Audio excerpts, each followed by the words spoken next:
Ndugu, tunawasalimu katika jina la Bwana wetu Yesu Kristo. Turabaramukije mu izina rya Yesu Kristo. Tunawasalimu katika jina la Bwana wetu Yesu Kristo. Siku mingi hatuko pamoja, tunapaswa kusalimiana. Mungu ametenda hiyo.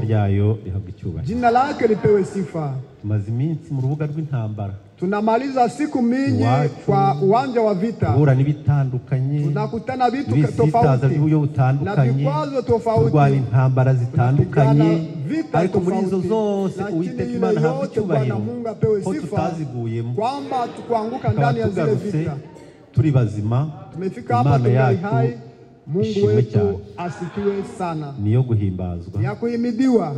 Niyo kuvugirizwa impundu. Ni kupigiwa shangwe. Imana yacu ahabwa icyubahiro. Mungu apewe sifa. Imana yacu ahabwa icyubahiro. Mungu wetu apewe sifa. Jina la Yesu Kristo. Kwa jina la Yesu Kristo. Twagarutse rero. Tumerudi mala. Tumerudi kwenye mahubiri yetu. Cha kitabu cha Efeso. Ile kitabu cha Efeso. Kuri bya bice bitandatu. Kwa ile sura 6. Bere ku murongo w'10. Kuanzia shairi ya 10. Tugeze hepfo. Shuke chini.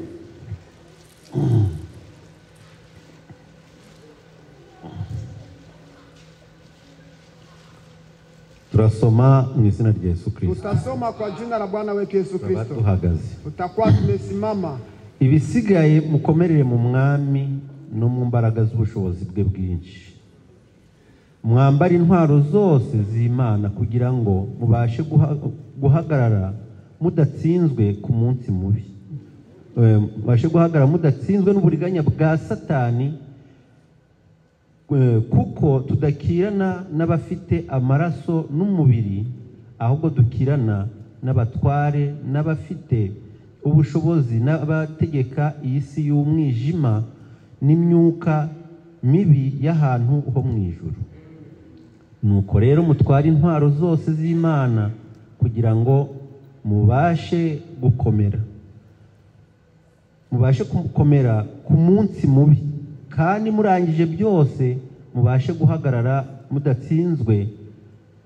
Muhagarare mushikamye, mukenyeye ukuri, mwambaye gukiranuka nk'icyuma gikingira igituza, mukwese inkweto arizo butumwa bwiza bw'amahoro bubiteguza.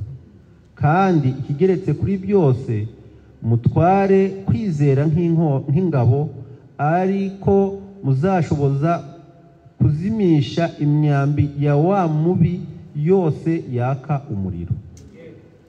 Mwakire agakiza kabe ingofero, mwakire n'inkota y'umwuka ari ryo jambo ry'Imana, musengeshe umwuka iteka mu buryo bwose bwo gusenga no kwinginga, kandi kubw'ibyo mugumye rwose kuba maso, musabire abera bose. Amen. Data twese turagushimye turaguhimbaje kuduhaye umugoroba ku buntu. Izina ryawe rihabwa icyubahiro. Tumaze igihe mu rubuga rw'intambara, none Data twemere kongera kuboneka. Hari benshi batambutse baturushaga ubwiza kuba utwemereye kongera kuboneka imbere yawe, turabigushimiye. Izina ryawe ry'icyubahiro. Turakwinjira muri ijambo risomwe kugira ngo dukore ibyo kurya byacu by'uyu munsi. Buri wese wageze imbere yawe he kujya n'umutaha ubusa, buri wese umuhigerero rye rimukwiriye. Maze data nugendera abandi, nanjye na mwene data ntudusige, kuko wavuze ati uvuga n'abumva bose basangire. Uwiteka natwe utugenera ibidukwiriye. Dukure mu kirere cy'umubiri utujyane mu kirere cy'umwuka, tugoteshe amaraso yawe, utuzamure ku musozi wawe, ko tubikwambaje mu izina rya Yesu Kristo. Tubasha kwicara. Tunaweza keti. Uwiteka cyubahiro. Jina la Bwana Mungu lipewe sifa. Mu izina rya Yesu Kristo. Jina la Yesu Kristo. Tugarutse muri ya training yacu. Narudi ile katika ile mazoezi yetu yo ku rugamba. Kwenye vita. Turi mu ntambara. Tunakuwa ndani ya vita. Turi mu ntambara. Tunakuwa ndani ya vita. Kandi ikomeye. Pia vita kali. Turi mu ntambara. Tunakuwa ndani ya vita. Itoroshe. Ambayo sio nyepesi. Biblia iti. Ibisigaye binavyobaki mukomerere mu mwami. Muhimbalike katika mfalme wetu. Ibisigaye binavyobaki aho tugeze bisaba gukomera. Ibidi tuhimbalike. Ukagira igihagararo tunakuwa na msimamo gikomeye. Bayo utajegajega, udahungabanywa n'imiyaga. Imana yiti ibisigaye mukomere mu mwami no mu mbaraga z'ubushobozi bwe bwinshi, kandi mutwara intwaro zose z'Imana. Intwaro bisobanura iki? Intwaro bisobanura ikirwanisho. Intwaro bisobanura ikirwanisho. Kuvuga icyo kirwanisho nicyo uba witeguye kurwana n'umwanzi. Kera tukiri muri Afrika, buri mugabo wese abaga afite umupanga mu nzu cyangwa se akaba afite icumu mu nzu. Kubera icyo bifite, iki ni ikirwanisho cyo kwirinda umwanzi nanyinjirana nzabashe kwirwanaho. Natwe rero mu by'Imana hari intwaro Uwiteka Imana yaduhaye kugira ngo tubashe kuzirwanisha igihe twatewe n'umwanzi. Imana iti mutwara intwaro zose z'Imana kugira ngo mubashe guhagarara mudatsinzwe n'uburiganya bwa Satani. Icyo turwana nacyo, turi kurwana n'umwanzi ari we Satani n'umubiri. Umwanzi wanjye ntabwo ari Didasi, umwanzi wanjye ntabwo ari Jonas, umwanzi wanjye ntabwo ari Chantal, ahubwo umwanzi wanjye ni njye. Nitsinda njyewe, gatsinda njye, nzaba nanesheje. Burya Didasi ntacyo yantwara, Didasi nta nicyo yankoraho, ariko burya umwanzi mubi mfite ni njyewe. Umwanzi wanjye ukomeye, umwanzi wanjye mubi ni umubiri wanjye. Nitsinda njyewe burya nzaba nanesheje, kuko Bibiliya iti turwana n'imyuka mibi y'ahantu ho mu ijuru. Iyo myuka mibi turwana n'ibitureba twebwe tutabireba. Hari ibyo turwana nabyo bitureba ariko twe ntitubibona. Nicyo gituma Bibiliya muhagarare mushikamye. Amen. Amina. Muhagarare mushikamye. Ikigenze kuri byose mutwara intwaro zose z'Imana. Nuvuga umusirikare agiye ku rugamba, ibikenewe byose,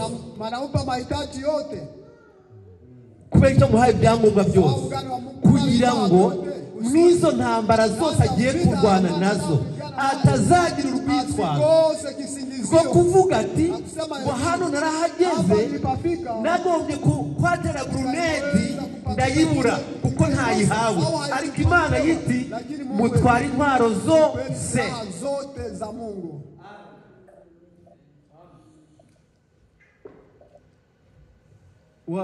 Wa mwene data naye tamuliza tatusomea mwambara intwaro zose z'Imana vaeni silaha zote kugira ngo mubashe guhagarara mudatsinzwe n'uburiganya bwa Satani. Burya Satani afite uburiganya bwinshi. Satani yanyura mu mugabo wawe, Satani yanyura mu mugore wawe, Satani yanyura mu bana bawe kugira ngo akurwanye. None Imana iti mutware intwaro zose z'Imana kugira ngo mubashe guhagarara mudatsinzwe n'uburiganya bwa Satani. Satani afite uburiganya bwinshi. Satani yanyura mu magambo, Satani yanyura mu ishari, Satani yanyura muri bya umva. Satani aho yanyura ifite amarembo menshi. Satani yanyura mu maso yawe, Satani yanyura mu matwi yawe. Satani ifite amarembo menshi kandi kumutsinda ni ugutwara intwaro zose. Amen. Amina. Satani yanyura mu mugabo wawe akaza wamureba kuvuga ati ese uyu ni buhihi narinzi cyangwa baramuguranye. Nyirabunana akamwitegereza mutware byaba kubera iki? Kubera ko Satani afite amarembo menshi. Satani afite inzira nyinshi yagutereramo. Agutereye rero yuzi amarembo y'umwanzi umeze kwitwaraho. Icyo gihe hasaba iki? Nyirabunani bimusaba neza na neza guhagarara kigabo, akagira kwihangana, akamenya nuko ari kwitwara imbere y'umutware we.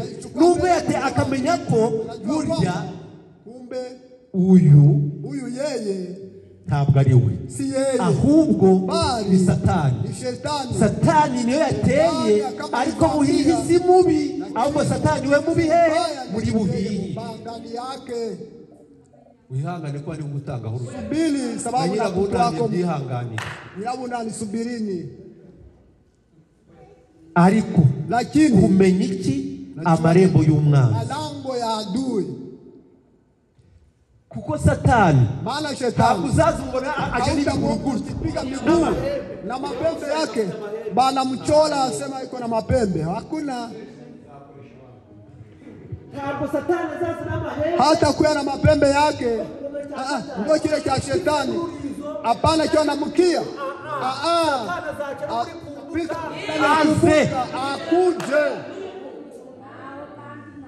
Azaza atakuja, ariko none se Yesu yitwara gute ku rugamba rusakiranye? Yesu yitwara mute? Hagarara kigabo umenya burwana nabo abaribo. Yutaza amarembo y'umwanzi uyoberwa nuko barwanya.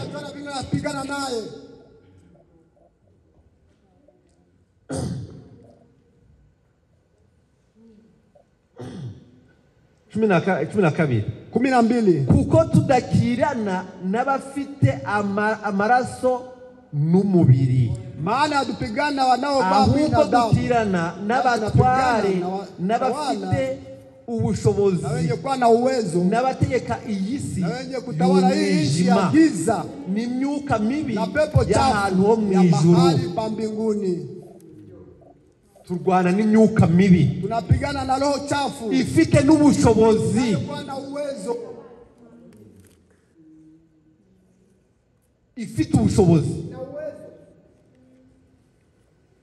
Ariko none ese none mukuyirwanya ndakora sasa kwa kupigana naye imyuka mibi ile pepo kurwana nayo napigana naye.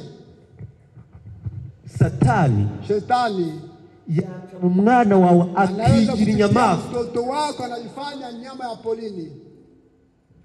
Afya yazamo nimugoroba yakwinjira mu nzu kibaza mahoro yamureba akabati uyu afya ni nini? Kubera iki? Amarembo y'umwanzi aza mu buryo butandukanye. Ariko se none ko ndabyitwara mone menye ukuri burwanye. Jua vile utapigana kuko abademo sababu mademo ni benshi, ni wengi sana, na hano mu materaniro barimo, ndani ya makusanyiko naha baricaye bari kuzenguruka. Ariko Imana iti mutwara intwaro zose z'Imana. Amen. Amina. Kuko Uwiteka Imana itadushakaho nukurwana kigabo, ni gupigana cyane. ubwo bamvuze ngo ndanigendeye hivi baliniteta ntushaka kugenda utakwenda ukipenda wende ubwo batansuye hivi abakunitembelea sinzagaruka no mwari urusengero rwabo ndana ile kanisa lao niba waraje uzimo bazagusura kama watakutembelea ntushaka witande penda ujirudirie ese wowe usuye banga sasa wewe Bibiri yiti icyo mwifuza ko babagirira namwe mukigirira abandi wengine. Amen. Amina. Bibiri yiti Biblia yeti Yobu yeti ese mbuzi ngo niba arakoze icyaha ari cyo yitwaye unafikiri kwamba ulitenda dhambi na ifanya nini? Unakoze icyaha ari cyo yitwaye kama ulifanya dhambi fanya haki yako inakufanyia ile yote umumaro bene so mubana ambayo tunakaa pamoja. Amen. Amina. Niba ukiranuka kama uko byiza bizatuma bene data barara mu mahoro ninantumura niyo gihombo cyanjye uko nzajya muri gihonomo naho Imana izakomeza kwitwa Imana nuba Imana izakomeza yitwa Imana kandi abayo bazahora bayihagazeho kubera ko yamenye kera ntabwo bazayivaho bazayinambaho.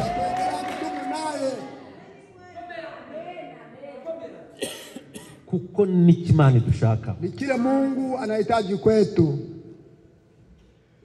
Manuka 13 tutamuliza. Soma 13 ndugu tamuliza.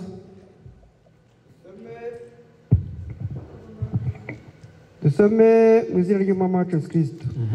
Nuko rero mutware intwaro zose z'Imana kugira ngo mubashe gukomera ku munsi mubi. Mutware intwaro zose z'Imana mubashe gukomera ku munsi mubi. Umunsi mubi ni ryari? Gani? Umunsi mubi mbaya. Uzibona icyagiye sino yaguye. Ntabwo ari icyo gihe. Ntabwo ari umunsi sino yaguye. Ntabwo ari umunsi habyutse imbeho nyinshi. Ariko disi uyu munsi ngo ni umunsi mubi. Oya, hari umunsi mubi uzabyuka wibaze niba Imana yakwibagiwe. Ariko nubwo bimeze bityo hagarara kigabo umenye uko ubyitwaramo. Kuko Uwiteka Imana yemeye ko bikubaho isi n'ukuntu izabigukiza. Umunsi mubi, siku mbaya. Uzi umunsi mubi? Unajua siku mbaya? Uzi kubyuka. Unajua kulamuka. Maze wareba Oliva. Unapo mtazama Oliva. Maso Oliva. Unapompamba macho. Tujye mukobwa bantuze sha. Ndiye musika wa ngo njyewe mimi. Ariko uwo munsi mubi mwene data dagije bigusakwa ngo umenye kuntu urahagarara. Bila utasimama. Nureba nabi. Satani winjiye aho ngaho ako kanya kugira ngo uzamutsinde birakugora. Inakuchosha. Hari iminsi mibi. Kuna siku mbaya. Ubyuka unalamuka. Noneho yabyukiye ibumoso kabisa ni hatari. Uwo waruzi yule ulikuwa unamjua unajiuliza kwamba yeye unasahau. Ariko Imana idufashe tugiye guhagarara neza. Pate kusimama imara. Urugamba vita rutari urw'abantu. Isi ya wanadamu. Ntabwo turwana na bene data. Hatupigane na wandugu. Ntabwo turwana bashiki bacu. Hatupigane na wadada zetu. Ashere siwe mwanzi wanjye. Ashere siwe adui wangu. Kamenya siwe mwanzi wanjye. Kamenya siwe adui wangu. Mushiki wanjye siwe mwanzi wanjye. Ahubwo umwanzi wanjye ninde? Ni Satani. Satani. Umwanzi. Adui. Runaka ni umwanzi wanjye. Fulani ni adui wangu. Nintambuka ninapopita ntambuka nkita umusaya. Nimepita hivi naona kule. Nimujya no mu ijuru uzakika umusaya. Uzanyura he? Irembo riri kujya mu ijuru riri muri uyu mugenzi wawe. Ni huyo ndugu yako. Irembo ryo kujya mu ijuru riri muri uwo mwicaranye. Mugenzi wawe irembo ryo kujya mu ijuru burya riri muri wowe. Bibwire mugenzi wawe ariko. Ambia ndugu yako. Murabitinye mwese? Mnabiogopa? Mwabitinye? Mnabiogopa? Oya. Hereza mugenzi wawe ikiganza. Umubwire ati burya irembo ryo kujya mu ijuru riri muri wowe.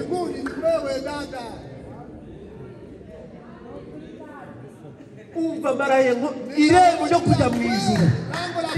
Umva uwo mwicaranye ni irembo ryo kujya mu ijuru niho riri bunyure. niba utamukunda ukaba utamushaka, umenye ngo n'ijuru naryo Bibiliya iti ntabwo uzakunda Imana utabonye, udakunze mwene se kubana.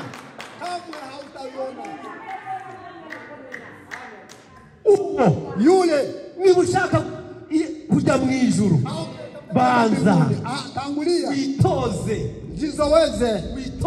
anza kujizoweza. Mu gisirikare, ndani ya kijeshi, yugiyemo, kama unaingia ndani, nuvuga barakubwira bati, banakwambia eti imiryango iki ya jamaa, umuryango wawe, jamaa lako nuyu, ni huyu nuyu na huyu, kuko nugira ikibazo ntabwo umugore wacu abana bazaza kugutera, ahubwo uyu muri kumwe ni uzagutabara. Kubera iki? Niwe mu bantu umunsi ku munsi. Burya Imana nayo yaradupfiriye ituza mu gakiza kayo, iratubwira ati muve, va muri bene wanyu, va muri bene so, uve mu miryango y'iwanyu, ujye mu gihugu nzakwereka, nzaguhindura ubwoko bukomeye. Amen. Nzaguhindura ubwoko bukomeye.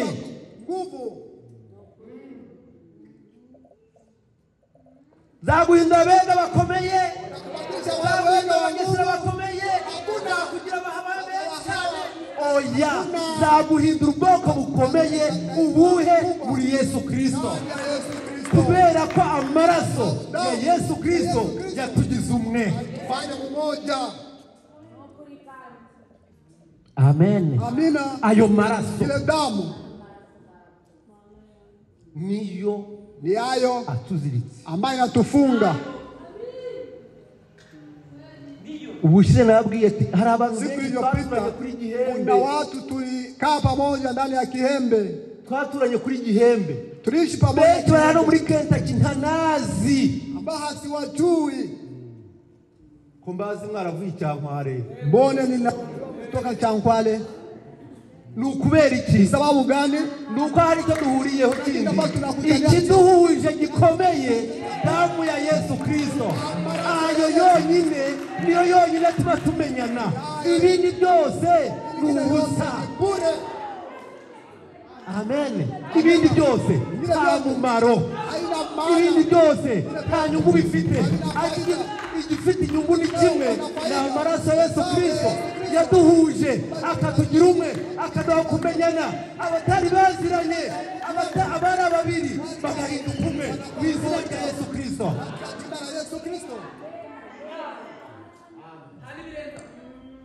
Ayo maraso, ile damu, habwira nkazana ntabwo niraoga tamenye sana tafuta mchoma chaka mushito ari na kifaduti ifure bitaga misabo, tunakuwa iyo kure ibifure bigatondagira ikagenda yewe muri kujya he kwa furere iriya kure amasahani n'ibiguru na miguu, tugiye kwa furere na kwa ndugu, twagera tugahura ibishimbo, tunapofika tunapiga maharage, bose bagahagarara, wote wanasimama. ubyibuka mu mafa, tunabikumbuka mu mafabu, kwa misago tunapajua, tukagera tugahura ibishimbo, tunapiga maharage, watu wote wanasimama. Wale watu muna uhusiano, wale watu mnajuana, ni bene wanyu, ni wandugu zenu. Ndio wale ni wandugu zangu kweli. Wanyamulenge walifika kwenu kweli, lakini abari muri Yesu Wanyamulenge wabakiriyo, ahubwo abari bene data na bashiki bacu na wadada zetu, kikadusasira imishogoshogo bya bishimbo twahuye, agasasa bya bishogoshogo kabigarama yote tunalala huko. Amen. Amina. Mutwara intwaro zose z'Imana kugira ngo mubashe guhagarara, mpate gusimama, mudatsinzwe n'uburiganya bwa Satani. Satani. Shetani. Unacheza na shetani. Satani. Shetani. Satani umva arakazi. Ibilisi ana ujanja mwingi. Murwanyi ni mpiganaji lakini haiko mshindaji.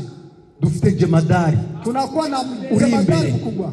Uwo nguwo yufite umugaba mukuru w'ingabo uzi urugamba. Anakuwa uravuga ati dufite uzi upanga urugamba. Tunajua naye uwo numwami wacu Yesu Kristo ni uturangaje imbere. Basirikari imbere, basirikari imbere, Kristo turi mu ntambara itarigeze kurwanwa, tujye ku rugamba. Data bashiki bacu dukore umusaraba. Basirikari imbere, basirikari imbere, Kristo turi mu ntambara itarigeze kurwanwa, tujye ku rugamba. Data bashiki bacu dukore umusaraba.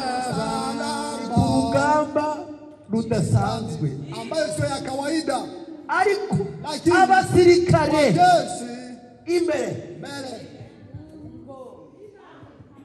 abasirikare imbere y'urusasu ruvuze. Kama risasi na Musevire mimi civilian izwa nayo na meze, ninakimbia amaguru nkayabangiriza, miguu ninakimbia, ariko aho urusasu ruvuze umusirikare atemba ari anakimbia huko. Unakwenda wapi? Unasembea wapi? Unaambia kwenye nini utenge Musevire ari civilian lakini jeshi yeye mundangi kukira aho ruvugiye kubera iki ni jeshi. Yeye ni jeshi. Waacha civilian n'abimana tumenga intambara turi kurwanayo. Niba ari intambara ibonetse abasirikare mu soge mbere murwane witinya urugamba. Utubari arahari, uwaduhamagaye arahari, jemadari mukuru ari kumwe natwe. Amen. Amina. Cyo ni kimani dushaka. Ile ni ile Mungu anatafuta tu. Hepfo komeza. Chini endelea ndugu. Kandi murangije byose mubashe guhagarara mudatsinzwe. Murangije byose ukimaliza yote mubashe guhagarara mudatsinzwe. Simameni imara. Muhagarare mushikamye mukenyeye ukuri. Mukivaa kweli. Ukuri. Kweli. Kuvuga nukuri na kusema na ukweli na ndugu yako. Ukuri. Kweli. Ingora dufite. Shida tunayo. Ibinyoma biba muri twebwe. Uongo unakuwa ndani yetu. Ibyo binyoma. Ile uongo. Umva. Sikia. Mukenye ukuri. Ni kweli. Kuri. Kweli. Kuko nuvuga ukuri. Maana ukisema kweli, ukuri kweli, ukabuza ibyo uvuga bino umutima wawe uzagenda uri fier, utatembea na hodari. Ibivuze unajua maneno, kumbe unajua kwamba Mama Fabu alikusema. Mama Fabu n'umugesera umva yagututse kufulu. Umbwiye ibyo nukuri. Hiyo unasema ni kweli. Wabisubiramo. Nani? Wamuhamagara. Wabisubiramo. Kurudia ndani. Bino tugende. Njoni twende kwa Mama Fabu. Kaza. Mama Fabu bambwiye ngo hari byo uyarambwiye ngo hari byo wavuze. None nabivugira imbere yawe. Ariko rero nukuri reka nkubwire buriya ntabwo ariko ntabwo reka kurya indimi ukenyeye ukuri. Ukuri kweli. Kuchio ntwaro uriko muri kwisi. Ile silaha ya kweli mbona mnaiacha? Mnavaa silaha nyingine. Silaha kweli. Mukenyeye ukuri. Mkivaa kweli.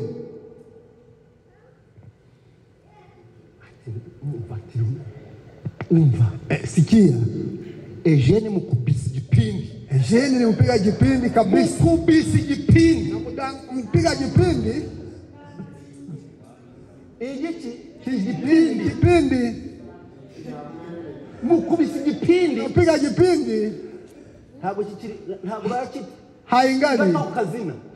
Haina taji.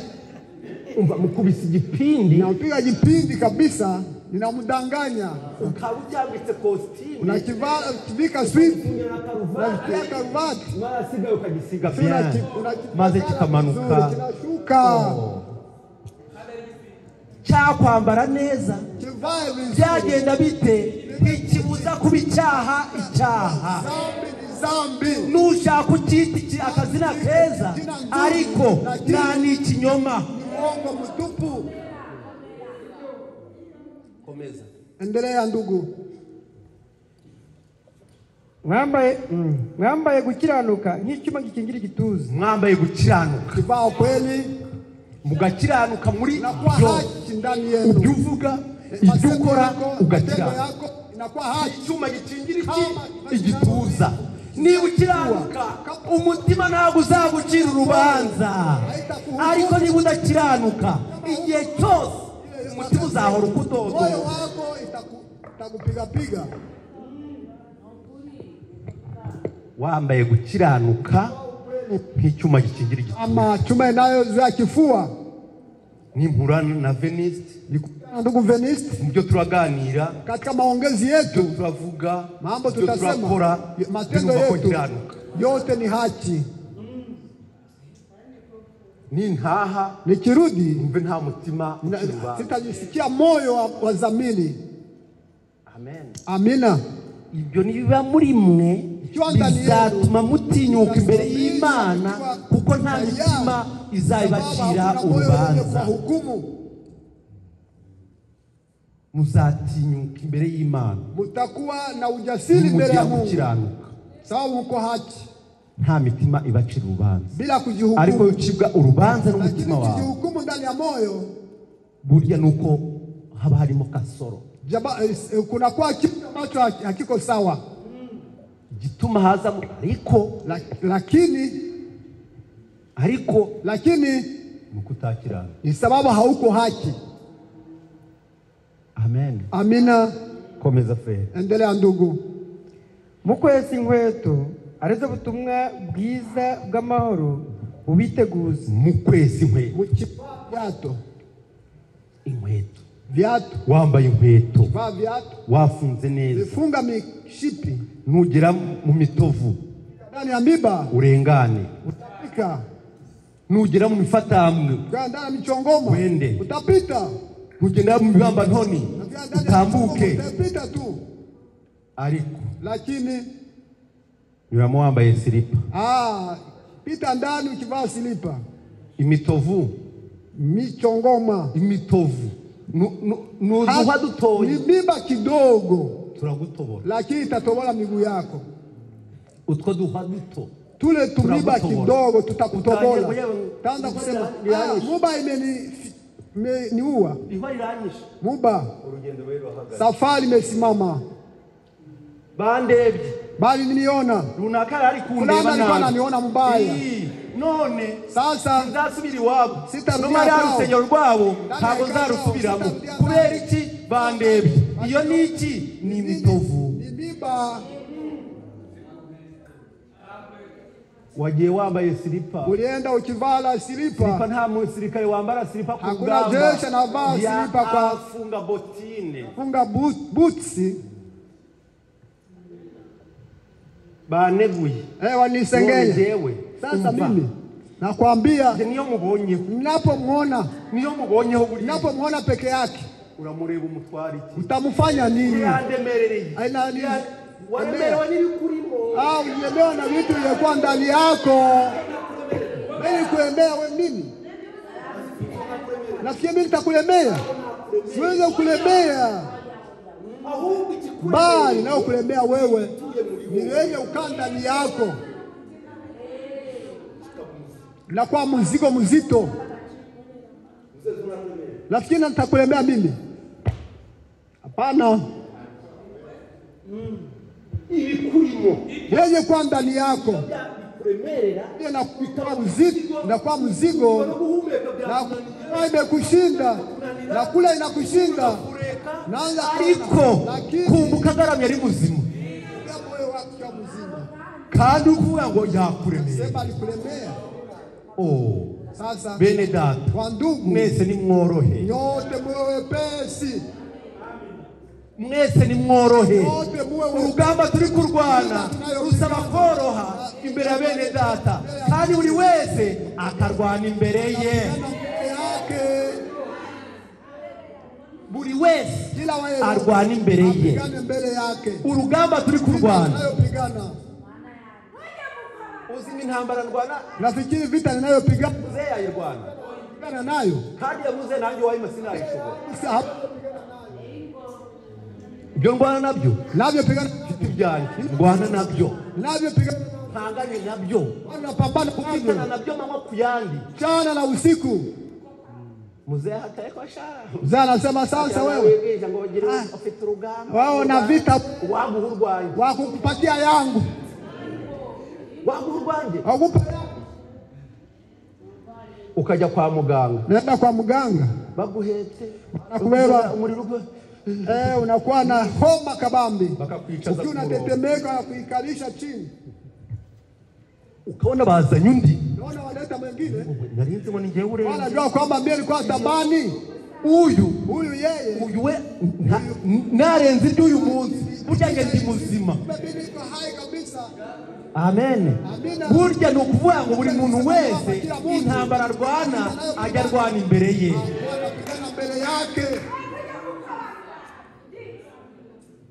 mwumve na kandi sikia na ingine ariko shangu uyu munsi ngo babwirije ariko kumva ngo runani bamuhamije kabisa walimwambia bababwiriye umva yabambwiriye burya bo yabwiye ibimana isi burya bo batabwiye imana n'ikuzi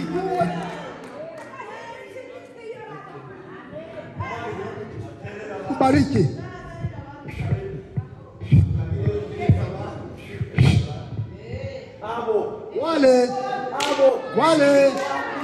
waliwaambia wale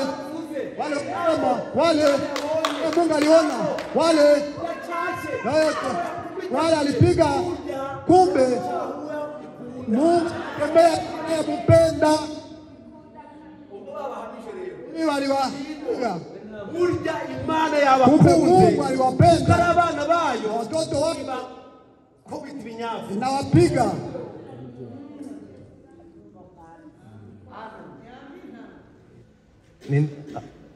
nyina wa Danieli ndi muzi nani mamake na Danieli ni nani namjua mama namjua lokalite namjua mwese ni umuzi nyote si mnamjua lakini Mungu wangu ona fimbo Mungu ananipiga kweli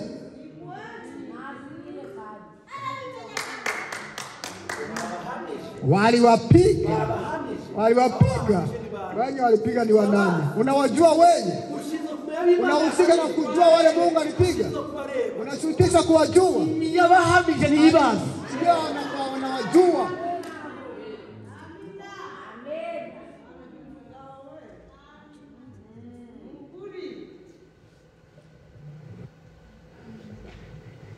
ariko ikimana dushakaho lakini kila ambacho kurwana intambara kupigana vita nziza nzuri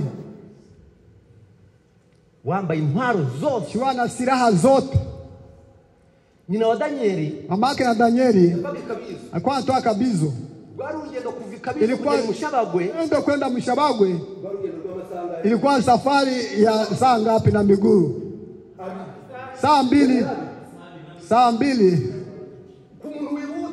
na kimbia kama saa moja lakini kama mtu bisanzwe kama kawaida saa mbili lakini hizo sema Mungu wangu unanipiga kabisa, lakini Mungu hakuna shida. Yacho unaniambia, yacho unanipiga. Bisabino bibando byose.